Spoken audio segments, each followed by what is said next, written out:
आपने ज्ञान गंगा सुनने से पहले परम पुरुष का ज्ञान नहीं था। आपने केवल अपने ही देवी देवताओं का ज्ञान था और स्वर्ग लोक तक हम उत्तम स्थान मान्या करते।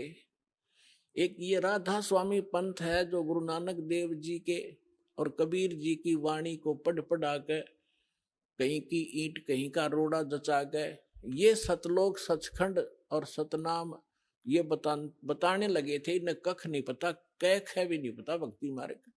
ये क्या बताते हैं? सतलोक में परमात्मा निराकार है, चेतन ही चेतन है, प्रकाश ही प्रकाश है। और फिर सतलोक का कैसा है, सतनाम क्या है, सार नाम क्या है, सार शब्द क्या है, सतलोक क्या है, सतपुरुष क्या है, इनके परम धनी के वचन है शिवदयाल जी के, जिससे युवराधा स्वामी धन धन सतगुरु सच्चा सौदा जनो दादा जय गुरुदेव निरंकारी परंकारी जितने पंथ हैं ये उसी से निकले हैं, उसी के आधार से। वो क्या बताता है कि वही सतनाम है, सतनाम वही सतपुरुष है, सतनाम ही, और सतनाम ही सतलोक है, सतनाम ही सार शब्द है, सतनाम ही सतपुरुष है, सतनाम ही सार नाम है। कख है इनको पता।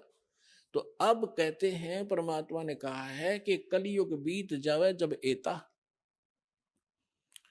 और सभी जीव परम पुरुष पद चेता। ओए है परम पुरुष गीता जी अध्याय नंबर 15 के श्लोक नंबर 16 और 17 में 3 पुरुष हैं। एक सरपुरुष ये ब्रह्म है 21 ब्रह्मांड का स्वामी, और एक अक्षर पुरुष जो 7 संग ब्रह्मांड का मालिक है। ये दोनों परम पुरुष नहीं है। इसलिए गीता अध्याय नंबर 15 के श्लोक 17 में तुरंत कहा है कि उत्तम पुरुष है तू अन्य परमात्मा इति उदाहरत है। ये लोग धर्म अविश्य विवर्ती अवैश्वर है कि वो परम पुरुष तो कोई और है। उत्तम पुरुष, उत्तम माने श्रेष्ठ, परम माने श्रेष्ठ, परम पुरुष उत्तम पुरुष श्रेष्ठ पुरुष, पुरुष माने परमात्मा, वो तो कोई इन दोनों से भी अन्य है, सरपुरुष और अक्षर पुरुष से।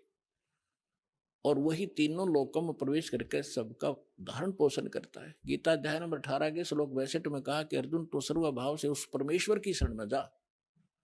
एक ईश, एक ईश्वर, एक परमेश्वर। ईश ये सरपुरुष है और ईश्वर ये अक्षर पुरुष है। परमेश्वर वो परम अक्षर पुरुष है, परम अक्षर ब्रह्म है। तो उस परमेश्वर की शरण में जा, उसकी कृपा से ही तू परम शांति को और सनातन परम धाम को प्राप्त होगा। सनातन शाश्वतम स्थानम, सदा रहने वाले अविनाशी स्थान को प्राप्त होगा।